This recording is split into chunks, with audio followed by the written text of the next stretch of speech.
창세기의 마지막 선물이다. 이렇게 우리가 여길 수 있는 창세기 50장까지의 말씀 중에 정말 얼마나 귀한 말씀의 보배들이 많이 있습니까? 그 중에 특별히 마지막 선물이다 라고 우리가 볼 수 있는데, 그래서 우리가 이 요셉에 관한 말씀, 독일에는 이 요셉에 관한 소설도 명작이 있어요. 토마스 만의 요셉 이야기라고 합니다. 세상의 어떠한 문학보다도, 어떠한 이야기, 어떠한 드라마, 영화보다도 이 요셉의 이 말씀의 이 능력과 이 실화가 주는 힘, 거기다 하나님의 역사, 그 감동은 정말로 많은 인생의 해답이 되기 때문에 그렇게 참 독일이 종교개혁의 기독교 문화의 전통 속에서 그러한 이야기가 있을 정도.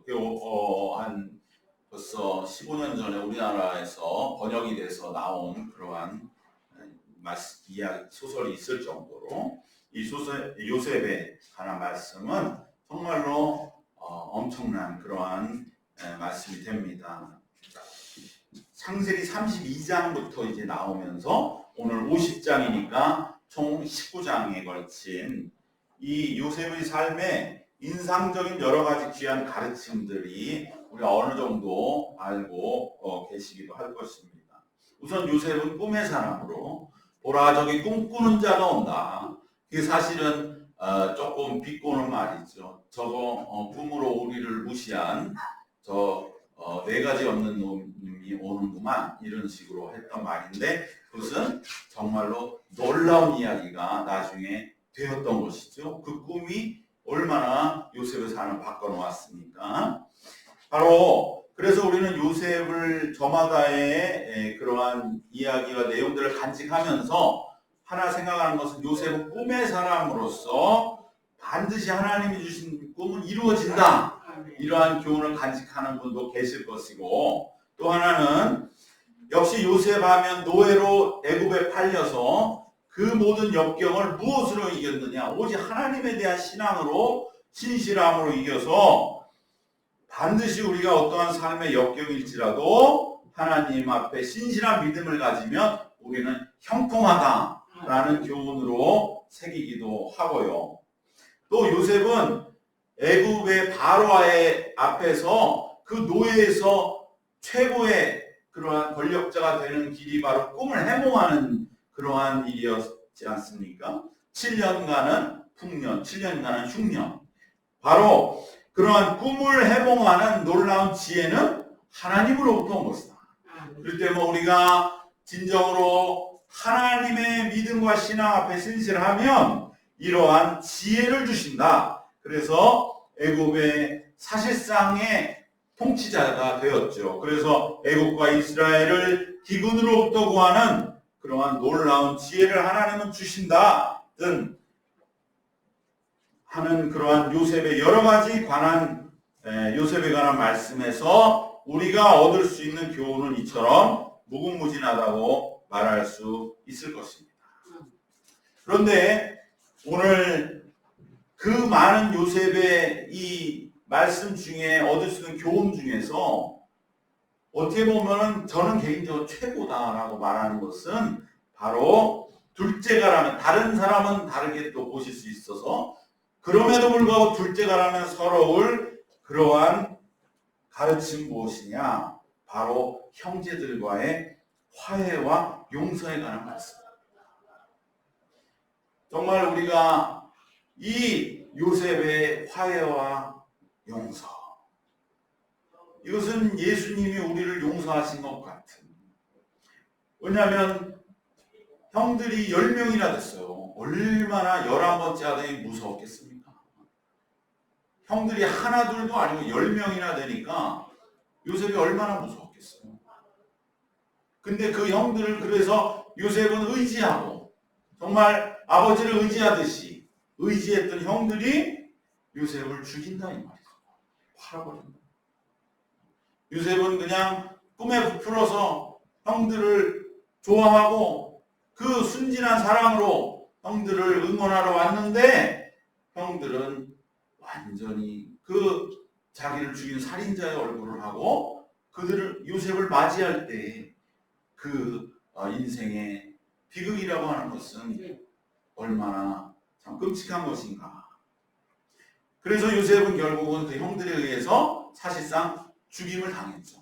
아버지한테도 그렇게 보고를 했고, 그리고 요셉은 이제 내 인생에서 다시는 볼 수 없는 죽은 자로 여기고 바로 살았던 그 형들을 용서하고 화해하는 이 과정. 이것은 우리가 우리의 죄 때문에 예수를 십자가에 못 박은 우리를 용서하시는 예수 그리스도의 화해와 용서와 다를 바가 없습니다. 그래서 많은 이들이 구약의 예수님 같은 모형으로 꼽는 것이 요셉이 되는 것 아니겠습니까?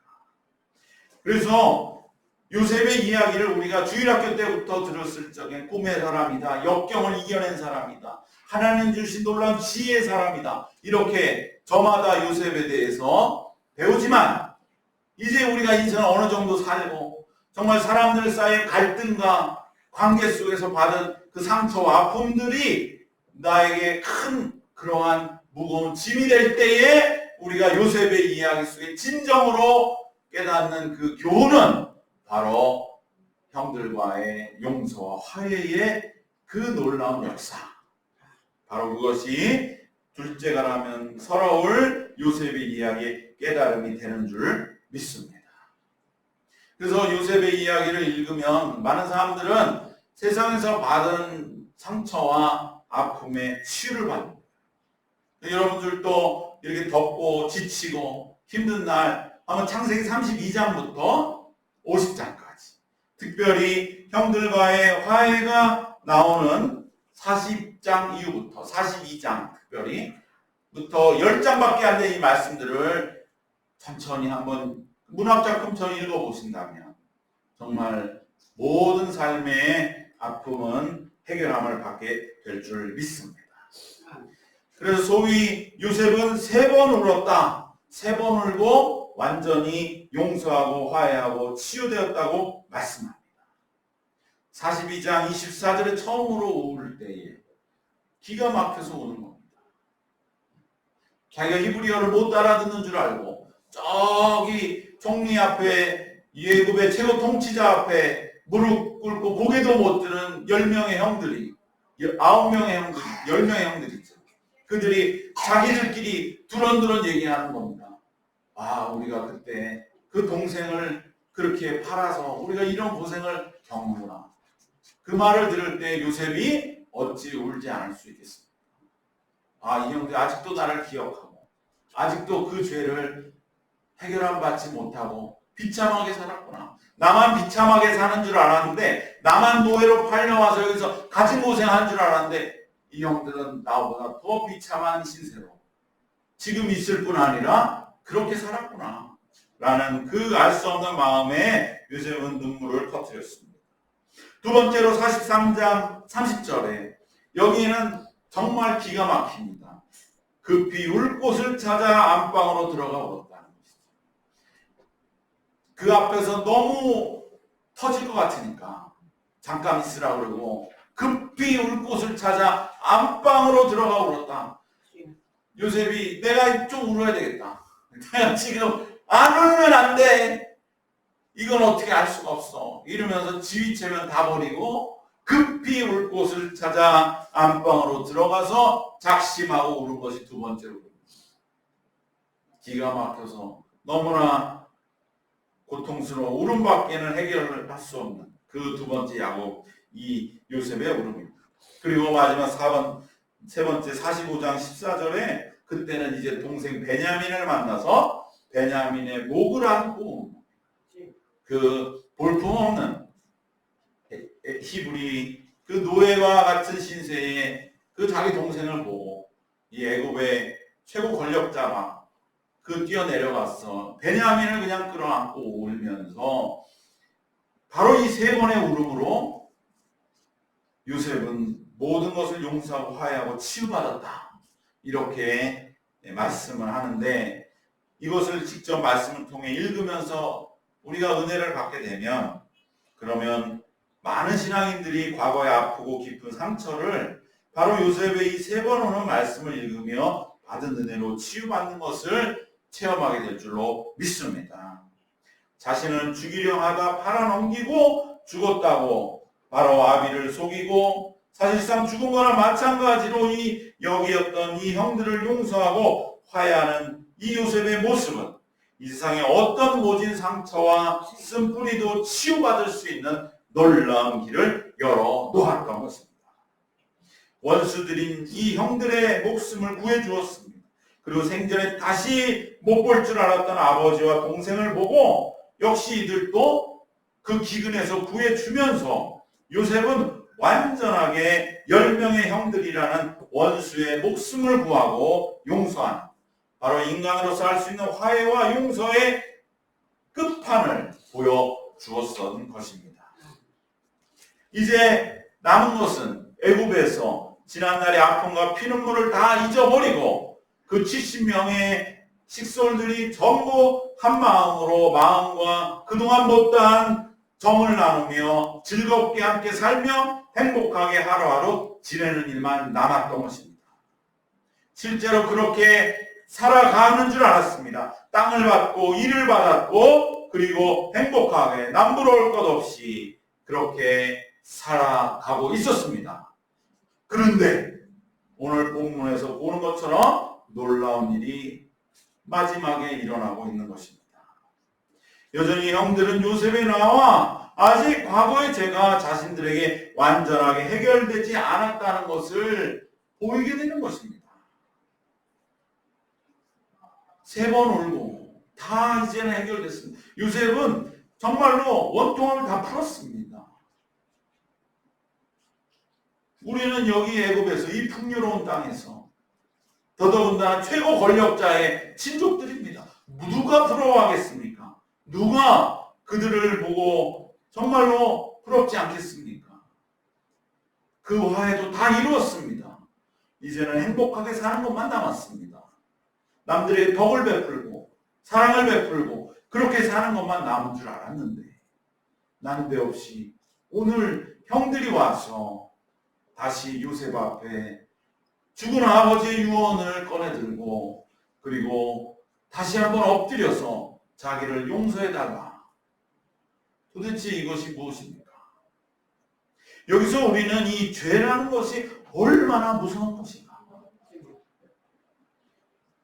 또 얼마나 해결하기가 쉽지 않은 일인가, 또 해결되었다 하더라도 새로운 삶으로 살아가는 새 출발은 얼마나 또 다른 문제일까 라고 하는 것을 여기서 보게 되는 것입니다. 그러니까 여러분, 우리의 신앙생활은 회개가 끝이 아닙니다. 참회가 끝이 아닙니다. 이제 새로운 삶을 살아야 됩니다. 이 둘이 그저 회개와 새로운 삶의 천국 백성으로서의 새로운 삶이 하나로 한 번에 단박에 이루어지는 게 아니라는 것입니다. 한 번에 되면 좋겠지요. 마치 내가 죄사함 받고 죄에서 풀려나면 우리는 이제 자유롭게 얼마든지 살 수 있다 라고 생각하는 감격이 막 밀려와 모든 게 다 해결됐어. 이제 우리는 여기서 천국이야. 근데 진짜 천국을 이루며 사느냐 하는 문제는 다자다는 것입니다. 여기서 우리 감리교회가 그렇게 강조하는 제1번 거룩한 삶, 성화, sanctification이 과제가 결코 죄사함 못지않다는 것을 우리는 분명히 마음에 새기시기를 바랍니다. 그래서 우리 감리교회의 특징이 뭐냐? 내가 감리교인으로서, 기독교인으로서 첫 번째 말할 수 있어야 됩니다. 거룩한 삶입니다. 성화의 삶입니다. 거룩해지는 삶은 내가 회개했다고 해서, 참회했다고 해서, 내가 요셉과 화해했다고 해서 저절로 애굽에서의 새로운 삶, 이것이 출발되는 게 아니라는 것입니다. 바로 이것을 오늘 이 요셉은 창세기의 마지막 선물로 우리에게 주고 있는 것입니다. 죄사함 받고 참회했다고 해서 새로운 신앙생활, 하나님의 자녀로서의 삶이 저절로 출발되진 않는다. 그럼 무엇이 필요할까요? 여러분, 정말 이것이 얼마나 심각한 문제인지 우린 여기서 분명하게 깨달아야 됩니다. 이 둘이 그냥 두루뭉실이 해결돼서 네가 진짜 참여하지 않아서 새로운 삶을 살지 못하고 있는 거야 라고 하면서 끝까지 회개해라, 끝까지 믿음을 가져라라고 말하는 것이 장로교의 주류입니다. 그래서 장로교는 회개와 새로운 거룩한 성화를 구별하지 않아요. 네가 진짜 회개하면 거룩한 삶이 저절로 되는데 아직 네가 그렇게 마음에 껄쩍지근한 게 남아있는 거 보니까 네가 아직 제대로 회개하지 않았어. 그 말도 맞죠. 그러나 그거는 너무 사람을 내리두르는 거 아닙니까? 우리가 회개는 했잖아요. 어떻게 더 회개를 하는 거예요? 얼마나 더 기도를 해야 돼요? 더 해야죠, 물론. 그러나 이거를 구별해서 보면 내가 뭘 힘을 써야 되는지가 더 명확해지는 것이죠. 그러니까 장로교 신학이 틀린 게 아니에요. 맞긴 맞아요. 근데 너무 우리가 무겁다 이 말이에요. 죄를 참여하고 회개하는 거 좋아요. 그럼 믿음이 오겠죠. 그런데 참여하고 회개해도 믿음으로서의 삶인데 어떻게 살아야 될지 좀 가르쳐 달라고 말할 수 있는 거 아닙니까? 거기에 성화의 길을 제시하고 우리 이렇게 해봅시다. 우리 좀 더 열심을 내봅시다. 더 하루에 5분이라도 기도합시다. 그렇게 우리들이 길을 제시하는 것이 감리교다. 이것을 우리가 분명하게 이해를 하고 계시면 이 기독교의 두 줄기 장로교와 감리교, 순복음이나 성결, 침례교는 다 감리교 밑에 있는 거예요. 신앙적으로. 그 사람들은 다 알고 있어요. 자존심이 있으니까 우리도 그걸 말을 안 하지만 그러니까 우리가 이 성화라고 하는 길, 거룩한 삶, 이것을 우리는 이 말씀을 분명히 말해주는 거죠. 형들이 왜 다시 나와서 자기 예전으로 돌아가 용서해달라고 또 비냐 이 말이죠. 형들이 요셉에게 진짜 용서를 안 빌었습니까? 빌었지요. 지금 살기 위해서라도 빌지요. 분명히 형들은 회개했습니다. 지난해 내가 너무 잘못했다. 그때 우리가 너무 다 어렸어. 그래서 아버지가 너만 사랑하니까 그 어린 마음에 우리도 사랑받고 싶어서 우리가 너무 잘못 생각했어. 미안해. 우리가 용서해줘. 형들이 분명히 회개했습니다. 지난날의 죄책을 남김없이 요셉에게 고백했고 죄 용서를 빌었습니다. 그리하여 형들과 요셉은 분명히 또한 화해했습니다. 우리도 하나님과 우리 사이가 나빠서 우리가 자꾸 넘어지고 쓰러지냐 이 말이에요. 그건 아니잖아요. 우리가 하나님 사랑하시는 확신하잖아요. 우리도 하나님 사랑하는 몸부림치잖아요. 근데 왜 세상에서 자꾸 쓰러지고 넘어지고 믿음으로서의 능력의 삶을 살지 못하고 다시 신앙에 영향력을 미치지 못하고 그 의기소침한 살아가냐 이 말이에요. 하나님과 우리가 화해가 안 돼서 그런 게 아니라 화해는 됐는데 세상 속에서 왜 어떻게 해야 우리가 더 정말 믿는 자로서 거룩의 힘을 나타낼 수 있느냐는 다른 문제라 이 말이죠. 형들과 요셉은 분명 화해했습니다. 3번이나 통곡하며 그 많은 마음의 고비를 넘기면서 일생의 모든 불화를 다 씻었습니다. 형들하고 요셉은 이제는 불화할 수도 없어요. 형들이 어떻게 요셉한테 대듭니까?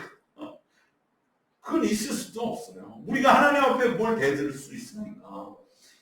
지난 눈물이 있었고 참회가 있었고 용서가 더할 나위 있었습니다. 그럼에도 불구하고 바로 그래서 과거의 문제는 다 해결된 줄 알았는데 형들은 오늘 또 다시 나와서 요셉에게 빌고 있는 것입니다.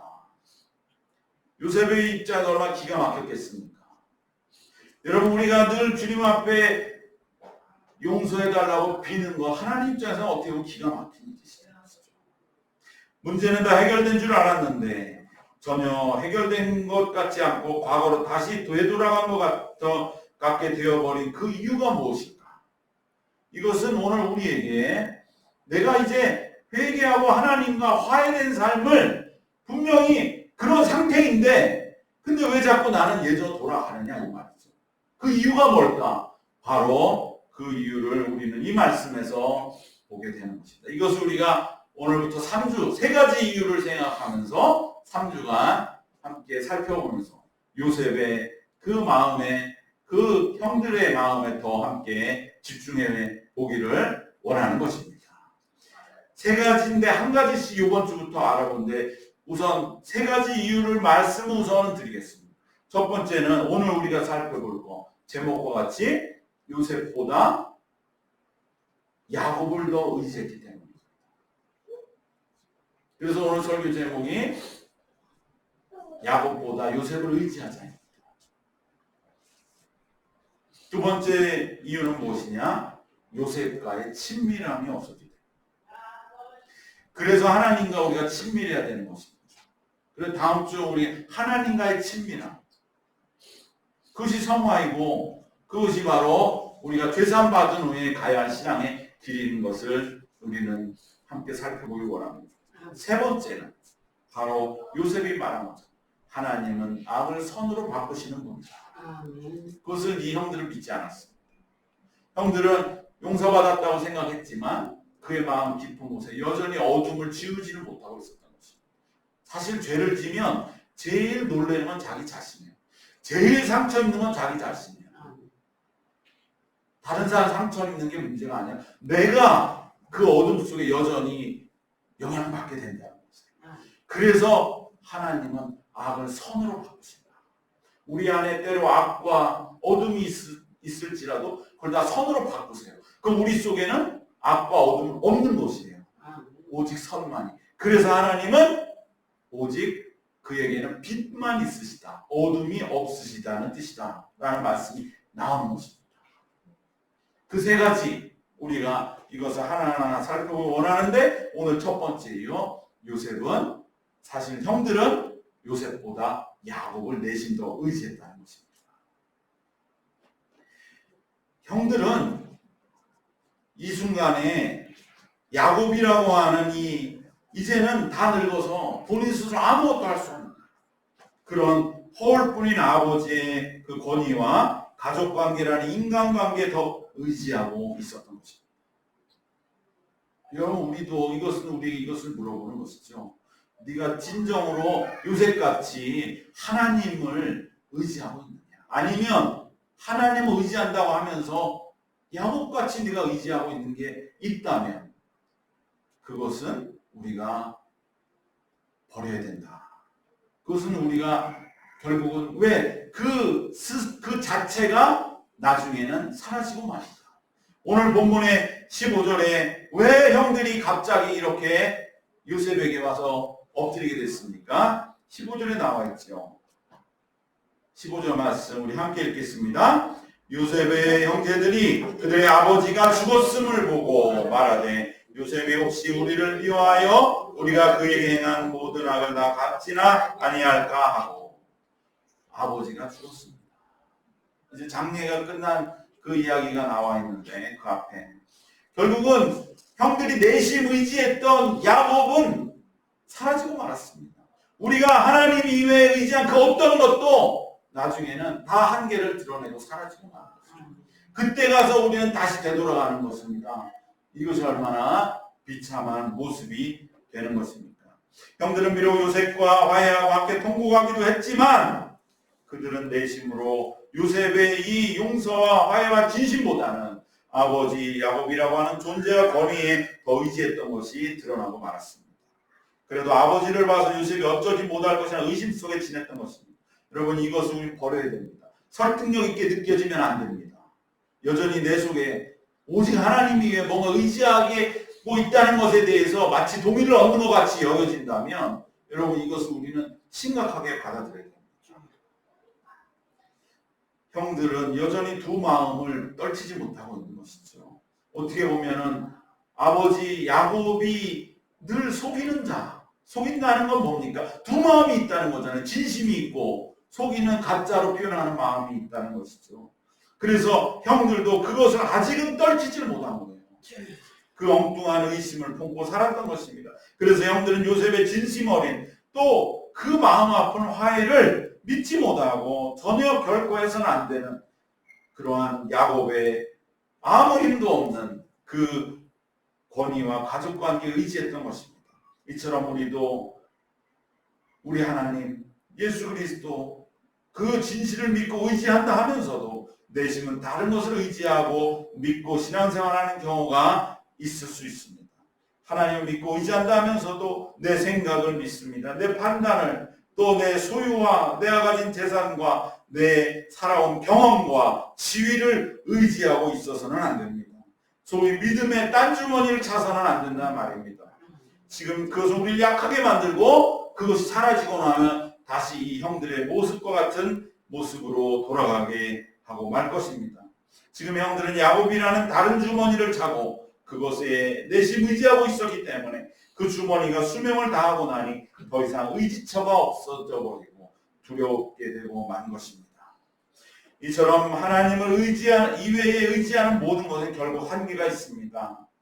우리는 자꾸만 내 자신을 의지하려는 마음에 빠지기 쉽습니다. 내가 챙기지 않으면 어떡합니까? 라고 하는 이러한 나의 약함, 나의 생각과 고집, 그리고 내가 살아왔던 경험, 내가 가진 소유나 재산, 나의 명예나 나의 어떠한 실력과 지위나 인간관계 등 주변에서 당장 나를 지탱해 준다고 생각되는 것, 그것을 은연중에 그런 것들이 물론 허망함을 알지면서도 당장에 내게 너무나 영향을 미치기 때문에 하나님보다 내 자신 주변 것들에 의지하며 살아가는 경우가 많습니다. 그러나 이러한 것들은 결코 의지할 바가 못 됩니다. 언젠가 야곱이 눈을 감듯이 하나둘씩 한계에 다다르게 됩니다.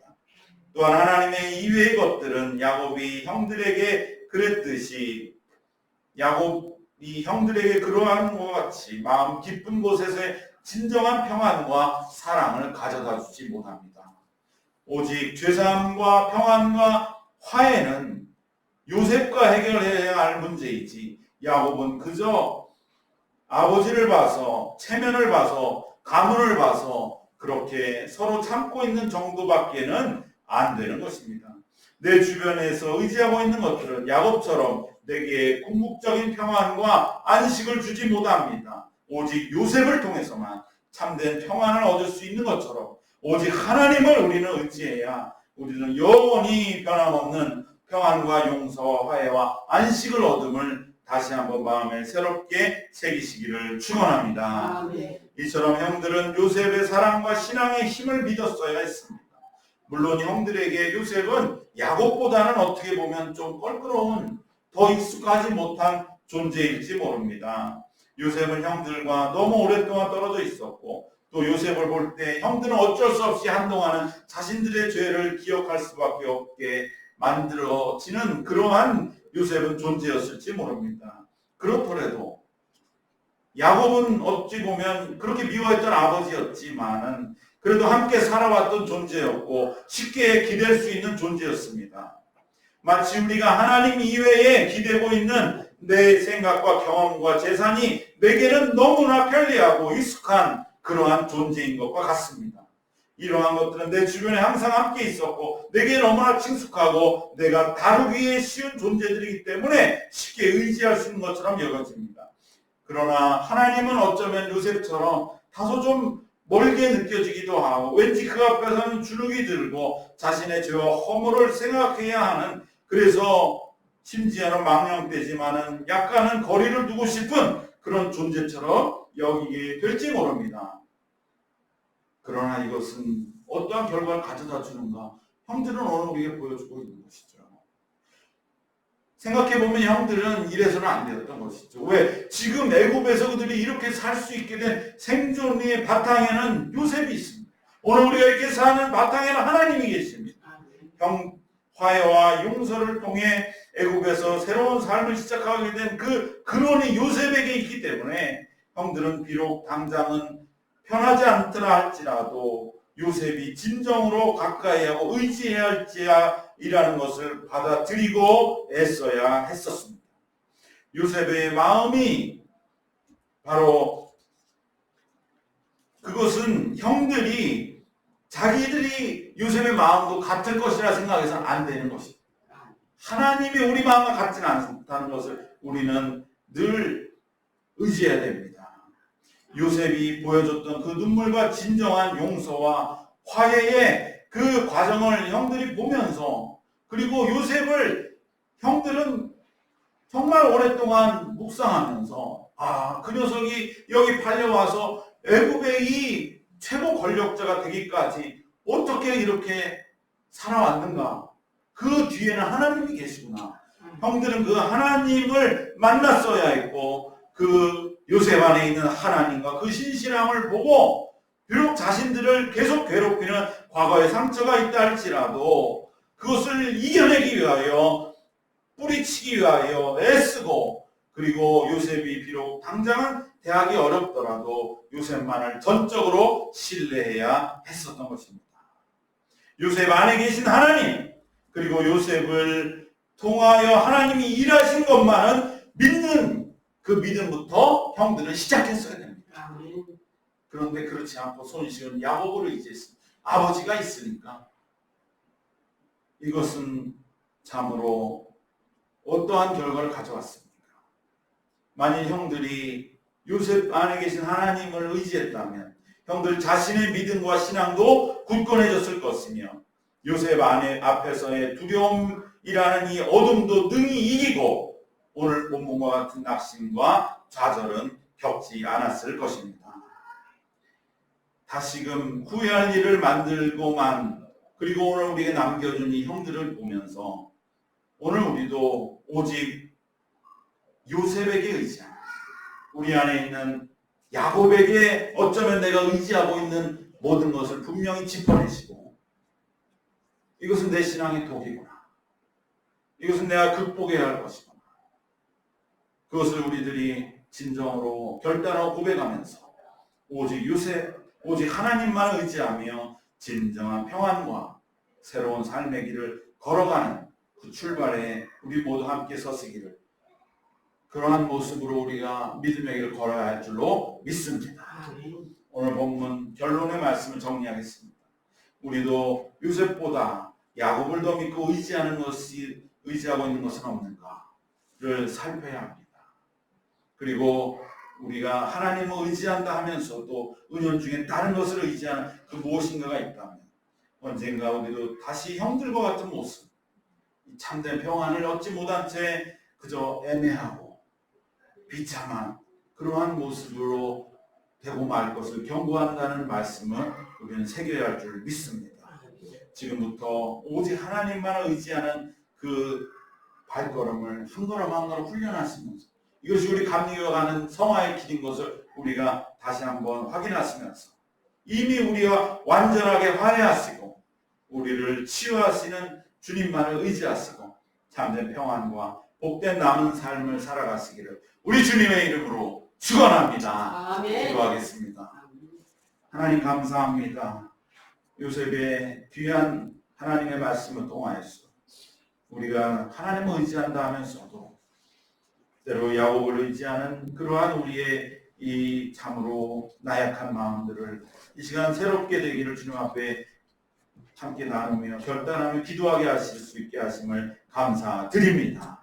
하나님, 우리의 마음과 신앙을 진단하는 이 계절 되게 하여 주셔서 우리 속에 세상 다른 것으로 은연중에 의지하는 우리의 약한 마음을 떨쳐버리고 오직 하나님만을 의지하고 하나님만을 통하여서 참된 화해와 용서와 치유와 평안과 안식을 얻는 우리의 남은 복된 삶을 새롭게 출발하게 하여 주시옵소서. 아멘. 예수 그리스도의 이름으로 기도드리옵나이다. 아멘. 우리 시간을 같이 함께 기도하기를